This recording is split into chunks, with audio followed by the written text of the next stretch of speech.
ನಾಳೆ ಪ್ರಮಾಣ ವಚನ ಸ್ವೀಕರಿಸ್ತಾರಾ ವಿಜಯ್? ನಾಳೆಯೇ ಪ್ರಮಾಣ ವಚನಕ್ಕೆ ಸಿದ್ಧವಾಗಿದ್ದಾರೆ ವಿಜಯ್ ಅನ್ನುವಂತ ಮಾತು ಕೇಳಿ ಬರ್ತಾ ಇದೆ. ಆಲ್ರೆಡಿ 4 ದಿನ ತಡವಾಗಿದೆ ಅನ್ನೋದು.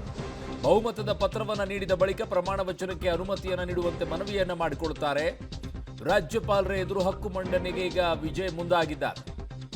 ಆಲ್ರೆಡಿ ಲೋಕಭವನವನ್ನು ತಲುಪಿದ್ದಾರೆ. ನಾಳೆಯೇ ಪ್ರಮಾಣ ವಚನ ಸ್ವೀಕರಿಸ್ತಾರೆ. ನಾಳೆನೇ ಪ್ರಮಾಣ ವಚನ ಆಗೋದಾದ್ರೆ ಪಶ್ಚಿಮ ಬಂಗಾಳದಲ್ಲೂ ನಾಳೆ ಆಗುತ್ತೆ. ಅಲ್ಲೂ ಬದಲಾವಣೆ ಆಗಿರುವಂಥ ಕ್ರಾಂತಿ, ತಮಿಳುನಾಡಿನಲ್ಲೂ ಒಂದು ಕ್ರಾಂತಿ ಸೃಷ್ಟಿ ಮಾಡಿರೋದು. ಇಲ್ಲೂ ಕೂಡ ನಾಳೆನೇ ಪ್ರಮಾಣ ವಚನ, ಎರಡೂ ಏಕಕಾಲದಲ್ಲಿ ಆಗುವಂಥದ್ದಾಗತ್ತೆ. ಸೊ ಏನಾಗುತ್ತೆ ನಾಳೆಗೆ ಆಗಿದ್ದಾಗ, ಯಾವ ರೀತಿಯಲ್ಲಿ ನಡೆಯುತ್ತೆ? ಈಗಾಗಲೇ ಮುಖ್ಯಮಂತ್ರಿಯಾಗಿ ಪದಗ್ರಹಣವನ್ನು ತೆಗೆದುಕೊಳ್ಳೋಕೆ ಎಲ್ಲ ತಯಾರಿಯನ್ನು ಕಾದು ನಿಂತಿದ್ರು ಅವರ ಅಭಿಮಾನಿಗಳು, ಯಾವಾಗ ಆಗ್ತಾರೆ ಅಂತ ಹೇಳಿ.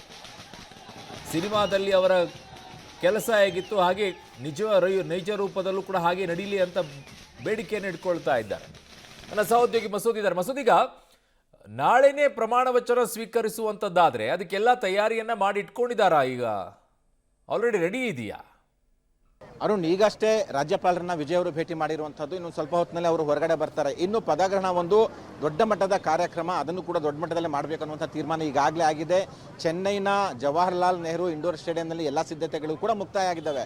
ಆದರೆ ನಾಳೆ ಮಾಡ್ತಾರಾ ಇಲ್ವಾ ಅನ್ನುವಂಥ ಒಂದು ಗೊಂದಲ ಇದೆ. ಯಾಕೆ ಅಂದರೆ ನಾಳೆ ಶನಿವಾರ ಸಹಜವಾಗಿ ತಮಿಳುನಾಡಿನ ಜನಕ್ಕೆ ಅಮಂಗಳ ದಿನ ಅನ್ನುವಂಥದ್ದು ಪರಿಗಣಿಸಲಾಗ್ತಾ ಇದೆ. ಯಾಕೆಂದರೆ ಶನಿವಾರ ಯಾವುದೇ ಶುಭಕರ ಕಾರ್ಯಗಳನ್ನು ತಮಿಳುನಾಡಿನ ಜನ ಮಾಡೋದಿಲ್ಲ, ಅವರ ನಂಬಿಕೆ ಅದು.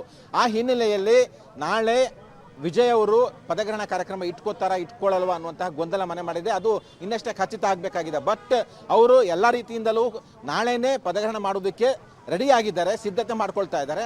ಆದರೆ ಅವ್ರ ಜೊತೆ ಇರುವಂಥವರು, ಅವರ ಆಪ್ತೇಷ್ಟರು, ಅವರ ಫ್ಯಾಮಿಲಿ ವರ್ಗದವರು ಯಾವಾಗ ತೀರ್ಮಾನ ಮಾಡ್ತಾರೆ ಅನ್ನುವಂಥದ್ದು ಕೂಡ ಕಾದು ನೋಡಬೇಕು. ನಾಳೆ ಬೇಡ ಅಂತಂದರೆ ಅವರು ನಾಳೆ ಮಾಡ್ಕೊಳ್ಳೋದಕ್ಕೆ ಹೋಗಲ್ಲ. ಯಾಕೆಂದರೆ ನಾಳೆ ಅಮಂಗಳ ದಿನ ಬೇಡ ಅನ್ನುವಂಥದ್ದು, ತಮಿಳುನಾಡಿನ ಜನ ಯಾವುದೇ ಶುಭಕರ ಕೆಲಸಗಳನ್ನ ನಾಳೆ ಮಾಡೋದಿಲ್ಲ ಅನ್ನುವಂಥ ಹಿನ್ನೆಲೆಯಲ್ಲಿ ಆ ಕುಟುಂಬ ವರ್ಗದವರು, ಅವರ ಆಪ್ತರು ಏನು ಹೇಳ್ತಾರೆ ಅದರಂತೆ ತೀರ್ಮಾನ ಮಾಡೋ ಸಾಧ್ಯತೆ ಇದೆ. ಆದರೂ ಕೂಡ ಟೆಂಟೇಟಿವ್ ಆಗಿ ನಾಳೆ ಬೆಳಿಗ್ಗೆ 11 ಗಂಟೆಗೆ ಪದಗ್ರಹಣ ಕಾರ್ಯಕ್ರಮಕ್ಕೂ ಕೂಡ ಸಿದ್ಧತೆ ಮಾಡಿಕೊಳ್ಳಲಾಗಿದೆ. ಇನ್ನು ಭಾನುವಾರ ಅಥವಾ ಸೋಮವಾರನೂ ಕೂಡ ಹೋಗಬಹುದು. ಒಟ್ಟಾರೆಯಾಗಿ ಇಂಡೋರ್ ಸ್ಟೇಡಿಯಮು ಎಲ್ಲ ತಯಾರಿಯಲ್ಲಿ ಮುಗ್ದೋಗಿದೆ. 10,000 ಜನ ಕೂರೋದಕ್ಕೆ ವ್ಯವಸ್ಥೆ ಕೂಡ ಆಗಿದೆ.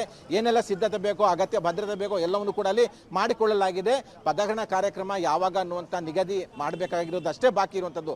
ಒಟ್ಟಾರೆಯಾಗಿ ವಿಜಯ್ ಅವರು CM ಆಗೋದಕ್ಕೆ ಹೋಗ್ತಾ ಇದ್ದಾರೆ. ಪದಗ್ರಹಣ ಕಾರ್ಯಕ್ರಮದ ದಿನಾಂಕ ಇನ್ನಷ್ಟೇ ನಿಗದಿ ಆಗಬೇಕಾಗಿದೆ. ಇಂದು ಲೋಕಭವನಕ್ಕೆ ಹೋಗಿದ್ದಾರೆ. ಹೊರಗಡೆ ಬಂದ ನಂತರ ಏನು ಮಾತುಕತೆ ಆಗಿದೆ, ಪದಗ್ರಹಣ ದಿನಾಂಕ ಯಾವುದು ಎಲ್ಲವೂ ಕೂಡ ಗೊತ್ತಾಗುತ್ತೆ. ಜೊತೆಗೆ ಯಾರೆಲ್ಲ ಬೆಂಬಲ ಕೊಟ್ಟಿದ್ದಾರೆ ಅನ್ನುವಂಥದ್ದು ಕೂಡ ಗೊತ್ತಾಗಬೇಕಾಗಿದೆ. ಈಗ ಸದ್ಯಕ್ಕೆ ಅವರ ಬಳಿ ಸರಳ ಬಹುಮತ ಇದೆ.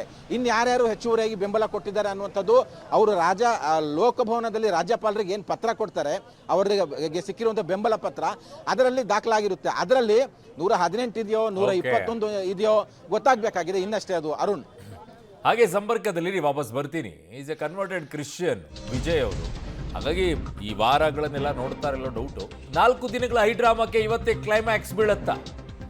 ತಮಿಳುನಾಡಲ್ಲಿ ಏಕಾಏಕಿ ಸರ್ಕಾರ ನಂಬರ್ ಜಂಪ್ ಆಗಿದೆ. ಈಗ ಜನನಾಯಕನ್ ಬೆನ್ನಿಗೆ ನಿಂತಿರುವಂಥದ್ದು ಸಣ್ಣ ಪುಟ್ಟ ಪಕ್ಷಗಳ ಶಾಸಕರು ಡೋಂಟ್ ಕೇರ್ ಅಂತಿದ್ದಾರೆ. DMKಗೆಲ್ಲ 112 ಇದ್ದ ಶಾಸಕರ ಬಲ ಈಗ 117ಕ್ಕೆ ಏರಿಕೆಯಾಗಿದೆ. ಎಕ್ಸಾಕ್ಟ್ ಆಗಿ ಬೇಕಾಗಿರೋದೇ 117. ಈಗ TVK 107 ಶಾಸಕರ ಪಕ್ಷಕ್ಕೆ 10 ಶಾಸಕರ ಬೆಂಬಲ ಸಿಗ್ತಾ ಇದೆ. Congress 5, CPI 2, CPM 2, DMDK 1. Vijay ಸರ್ಕಾರಕ್ಕೆ 117 ಶಾಸಕರ ಬಹುಮತ ಇಲ್ಲಿ ಸಿಗ್ತಾ ಇರೋದು. ಹಾಗಾಗಿ 117 ಆಗ್ತಾ ಇರೋದು. ಒಂದು ಅಲ್ಲಿ ಬಂದಿದ್ದಿದ್ರೆ ಸಮಸ್ಯೆ ಆಗ್ತಾ ಇರಲಿಲ್ಲ. VCK ಬೆಂಬಲ ಸಿಕ್ಕರೆ 119ಕ್ಕೆ ಇರ್ತಾರೆ. ಇವಾಗ ಕ್ಲಿಯರ್ ಆದಂಥ ಮೆಜಾರಿಟಿ ಬಂದು ಕೂತ್ಕೊಳ್ಳುತ್ತೆ. ಯಾಕೆ ಅಂತಂದರೆ 233 ಸೀಟ್ಗಳಲ್ಲಿ ಈಗ 117 ಎಕ್ಸಾಕ್ಟ್ ಆಗಿ ಬೇಕಾಗಿರುವಂಥ ಮ್ಯಾಜಿಕ್ ನಂಬರು. ಬಟ್ ಅದು ಇನ್ನೊಂದು ಕ್ಷೇತ್ರದಲ್ಲಿ ವಿಜಯ್ ಸ್ಪರ್ಧೆ ಮಾಡಿರೋದನ್ನು ಕೂಡ ಮತ್ತೆ ಸ್ಪರ್ಧೆ ಮಾಡಿ ಗೆಲ್ಲಬೇಕಾಗಿದೆ. ನನ್ನ ಸಹೋದ್ಯೋಗಿ ಮಸೂದ್ ನನ್ನ ಸಂಪರ್ಕಕ್ಕೆ ಸಿಗ್ತಾ ಇದ್ದಾರೆ. ಮಸೂದ್, ಈಗ ಬಹುಮತದ ವಿಚಾರದಲ್ಲಿ ಮಾತ್ರ ಬಹಳ ದೊಡ್ಡ ಮಟ್ಟದಲ್ಲಿ ಪ್ರಶ್ನೆ ಇದೆ, ನಂಬರ್ ಜಂಪ್ ಆಗ್ತಾ ಇರುವಂಥ ವಿಚಾರದಲ್ಲಿ. ಬಟ್ PVK ಯಾಕೆ ಈ ವಿಚಾರದಲ್ಲಿ ಹಿಂದೇಟನ್ನು ಹಾಕ್ತಾ ಇದೆ? ಮತ್ತೆ ಇನ್ನುಳಿದಂಥ ಪಕ್ಷಗಳು ಅಧಿಕೃತವಾಗಿ ಘೋಷಣೆ ಮಾಡ್ಕೊಂಡಿರುವಂಥವ್ರು ಯಾರು? ಇನ್ನು ಉಳಿದಂಥ ಪಕ್ಷಗಳು ಘೋಷಣೆ ಮಾಡ್ಕೊಳ್ಳದೇ ಇರುವಂಥವು ಯಾವಿದ್ದಾವೆ? ಆ ಬಗ್ಗೆ ಮಾಹಿತಿ ಏನಿದೆ?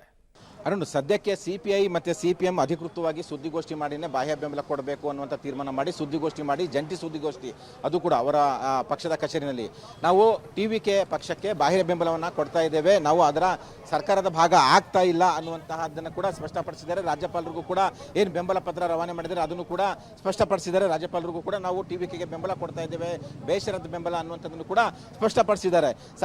ಕರೆಕ್ಟಾಗಿ ಎಷ್ಟು ಪಕ್ಷಗಳು ಬೆಂಬಲ ಕೊಟ್ಟಿದ್ದಾವೆ ಅನ್ನೋ ವಿಚಾರದಲ್ಲಿ ಇನ್ನೂ ಕೂಡ ಅಸ್ಪಷ್ಟತೆ ಇದೆ. ಯಾಕೆಂದರೆ ಅಧಿಕೃತವಾಗಿ ಘೋಷಣೆ ಮಾಡಿಕೊಂಡಿರುವಂಥದ್ದು CPI ಮತ್ತು CPM ಮಾತ್ರ. ಇನ್ನು VCK ಜೊತೆಯೂ ಕೂಡ ಮಾತುಕತೆ ನಡೀತಾ ಇದೆ, ಅವರು ಕೂಡ ಬೆಂಬಲ ಕೊಟ್ಟಿದ್ದಾರೆ ಅನ್ನುವಂಥ ಮಾತುಗಳು ಕೂಡ ಕೇಳಿ ಬರ್ತಿದ್ದಾವೆ. ವಿಜಯ್ಗೆ ಬೆಂಬಲ ಪತ್ರ ಕೊಟ್ಟಿದ್ದಾರೆ ಅನ್ನುವಂಥ ಮಾತುಗಳು ಕೂಡ ಕೇಳಿ ಬರ್ತಿದ್ದಾವೆ. ಆದರೆ ಆ VCK ಪಕ್ಷದಿಂದ ಅಧಿಕೃತವಾಗಿ ಯಾವುದೇ ಘೋಷಣೆ ಆಗಿಲ್ಲ, ಅಧಿಕೃತವಾಗಿ ಯಾವುದೇ ಬೆಂಬಲ ಪತ್ರ ಇನ್ನೂ ಕೂಡ ಘೋಷಣೆ ಆಗಿಲ್ಲ, ಪ್ರಕಟ ಕೂಡ ಮಾಡಿಲ್ಲ. ಆ ಹಿನ್ನೆಲೆಯಲ್ಲೇ ಎಲ್ಲ ಒಂದು ಕಡೆ ಇದರಲ್ಲಿ ಒಂದು ಸ್ವಲ್ಪ ಗೊಂದಲ ಇದೆ. ರಾಜ್ಯಪಾಲರ ಭೇಟಿ ಬಂದ ಬಳಿಕ ಗೊಂದಲ ಕ್ಲಿಯರ್ ಆಗುತ್ತೆ. ಈಗ ರಾಜ್ಯಪಾಲರ ಭೇಟಿ ಮುಗ್ದಿದೆ ಅಂತ ಹೇಳಲಾಗ್ತಿದೆ. ವಿಜಯ್ ಅವರು ಹೊರಗಡೆ ಬರೋ ಸಾಧ್ಯತೆ ಇದೆ. ಪೊಲೀಸರು ಅಲರ್ಟ್ ಆಗ್ತಾ ಇದ್ದಾರೆ. ಆದರೆ ಇನ್ನೂ ಕೂಡ ಅದು ಕೂಡ ಸ್ಪಷ್ಟ ಆಗ್ತಿಲ್ಲ ಪೊಲೀಸರು ಯಾವುದಕ್ಕೆ ಅಲರ್ಟ್ ಆದ್ರು ಅನ್ನುವಂಥ ವಿಚಾರ. ಅರುಣ್, ವೆಯ್ಟ್ ಮಾಡ್ತಾ ಇದ್ದೀವಿ ಮಾತುಕತೆ ಮುಗ್ದಿದೆಯಾ ಇಲ್ವೋ ಅನ್ನುವಂಥದ್ದು. ಒಟ್ಟಾರೆಯಾಗಿ ಬೆಂಬಲ ವಿಚಾರದಲ್ಲೂ ಒಂದು ಸ್ವಲ್ಪ ಕನ್ಫ್ಯೂಷನ್ ಇದೆ. ಅದನ್ನು ಬಹಿರಂಗವಾಗಿ ರಾಜ್ಯಪಾಲರಿಗೆ ಒಪ್ಪಿಗೆ ಪತ್ರ ಕೊಟ್ಟ ನಂತರ ಒಂದು ಸ್ಪಷ್ಟತೆ ಸಿಗುತ್ತೆ. ಅರುಣ್, ಓಕೆ, ಹಾಗೆ ಸಂಪರ್ಕದಲ್ಲಿರಿ ಮಸೂದ್, ಬರ್ತೀನಿ ನಿಮ್ಮ ಹತ್ರ ಮಾಹಿತಿಯನ್ನು ಪಡ್ಕೊಳ್ತೀನಿ. ಈಗಾಗಲೇ ಹಲವು ಕಡೆಗಳಲ್ಲಿ ಸಂಭ್ರಮಾಚರಣೆಯನ್ನು ಮಾಡ್ತಾ ಇದ್ದಾರೆ TVK ಪಕ್ಷದವರು.